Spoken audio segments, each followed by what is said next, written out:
The BizDoc application changes depending on the entity type selected on the company profile form. You can change the titles for entities and related terms, as well as the titles for people. In this tutorial, we'll go through each of these and then look at how they impact the application. First, I'll open the company profile from the navigation toolbar. Notice a pull-down list for type of entity. Here's where you select an entity type for the selected company. Now I'll select a different company from the Companies tab and select a different entity type for that company. If you select the Company tab and it's a C corporation, forms, documents, and reports will be geared towards the C corporation. If you select another company and it's an LLC, the application will gear itself towards LLCs. Let's start by changing a title for an entity that's not correct for a particular state. Select the Tools menu in the Company form and select Types of Entities. You can change the title here, but be careful. C corporation related information is attached to this title. If your state or province uses a different title for C corporations, change the title, but don't do it indiscriminately.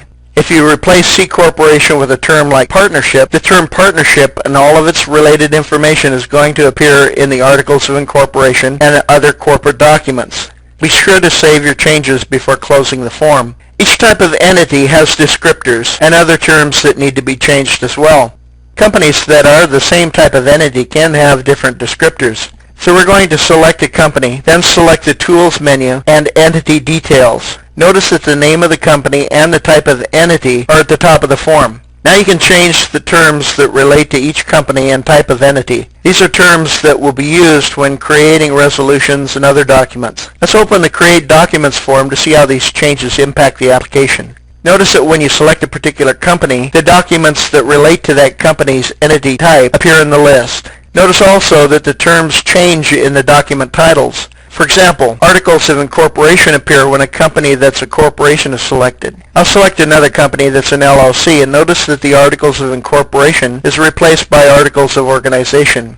In many documents, only titles and descriptors are changed, but in some situations, entire documents are replaced by others. If you want to resort the list, you can select a different entity type from the pull-down. It does not change the entity designation for the selected company. If you select the other option, all documents appear. Another area where default terms can be changed is for titles of people in each company. Let's open the Titles and Responsibilities form, then select Tools from the standard menu. There's a default titles option and there's an option Titles for Selected Company. Select the default titles first. We can select the type of entity at the top of the form and then change the default titles for that type of entity. Unless there are quite a few companies with titles that differ from what's already here, you really don't need to change these. Let's close this form and press Titles for Selected Company. Here you can change the titles for just the selected company. The company name and entity type are listed at the top of the form. Let's change shareholder to stockholder and the plural form shareholders to stockholders.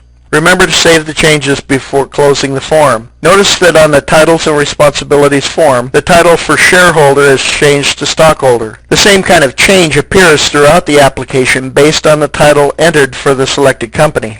That concludes this tutorial.